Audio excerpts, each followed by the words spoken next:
Dzīves attālums, tas ir tik daudz. Šobrīd tas šķiet kā mūžība. Man tagad nav nekādas iespējas ar tevi sazināties, un kā lai es zinu, vai tu mani vispār dzirdi, un vai tu tagad domā par mani, vai tu vispār vēl eksistē. Ir pagājuši gandrīz 3 gadi, un man šķiet, ka mana realitāte beidzas kaut kur tur. Tu teici, cik baili ir nomirt, bet izrādās daudz biedējošāk ir dzīvot, zinot, ka tevis vairs nav.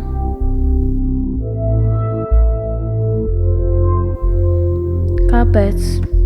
Kāpēc tas notika tieši ar tevi?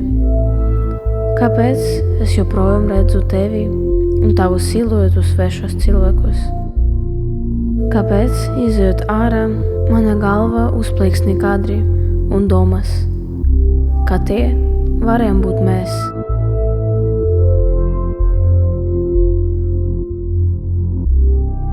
Sāpes,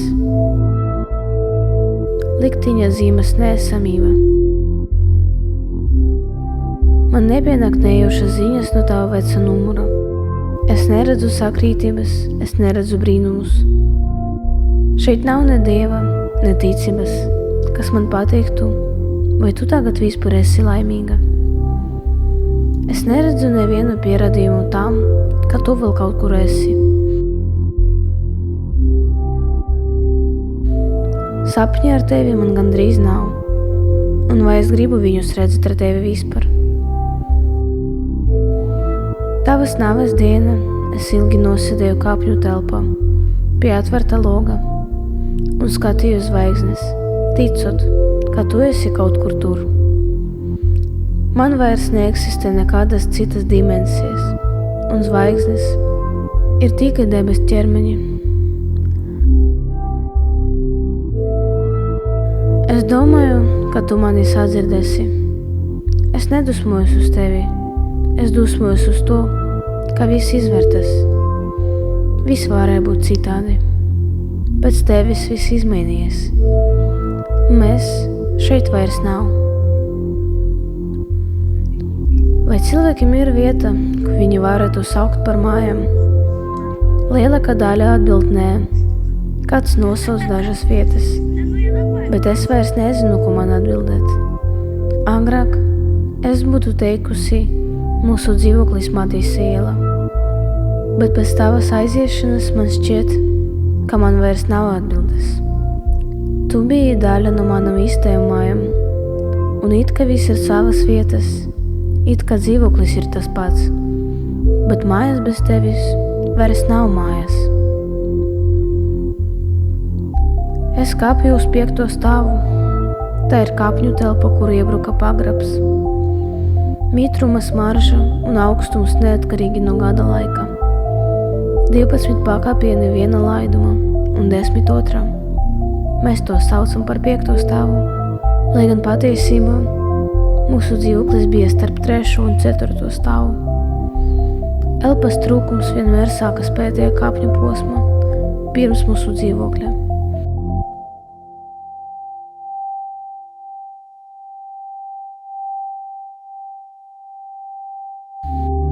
Es meklēju atslēgas savā dziļajā kabatā, kur pilns ar nevajadzīgām lietām. Un tas noteikti man ir no tevis. Es pagriežu atslēgu, cenšoties neslauzt vecu slēdzni, un pavelku aiz riņķiša, lai atvertu durvis. Es dzirdu mūsu suņa riešanu, kurš pirmais skrien man pretī, un atverot otras durvis, es redzu tevi. Tu strauji piecelies no dīvāna, uzvelc čibas un steidzies man pretī. Tu smaidi un stiep rokas apskājienam. Es dievināju šo rituālu. Es uz visiem laikiem esmu tava mazmeita. Katru reizi tevi apskaujot, es sajūtu tavu labu lapstiņu. Es vienmēr baidījos tev nodarīt sāpes. Un katru reizi tevi apskaujot, es domāju, cik tieva tu esi. Kad es nonācu mājās, man kļuva silti. Ставлены бокалы. Да? Состояние. И через бокалы сфотографировано солнце заходящее. Прикольно. Во-первых, бокалы идут, кажется, ты смотришь, первый большой, меньше, и там в самом последнем bokale солнце. Так здорово. Mierīgi, tu mani pabaroji. Es stāstīju, kas ar mani noticis pa dienu. Un mēs sēdējām līdz vakaram. Spēlējām kārtis, skatījāmies fotogrāfijas un pļāpājām. Un Очень красиво. Я вообще не представляю, как вот маринисты, как они рисовали море. Ты его же не остановишь. ja man būtu vēl viena iespēja tā pavadīt kaut vienu dienu, es bez vilcināšanās to atkārtotu. Es cenšos dzīvot ar domu, ka viss notika tā, kā tam bija jānotiek. Ka liktenis pats izlemj, kāds būs gals un sākums, bet līdz galam es tam nekad neticu. Es iegrimstu savas domas tik dziļi, ka aizmirstu, ka tevis vairs nav. Вообще фантастический вид, если так смотреть. Только у меня уже красные пятна пошли. У тебя нет? Есть, конечно. Я думаю, только у меня. Да, только у тебя и больше ни у кого. Ну, мало ли, у меня же катаракта все-таки. Че, катаракта? Когда? Когда я ходила к глазному, ты меня спросил, как дела? Я говорю, катаракта на месте.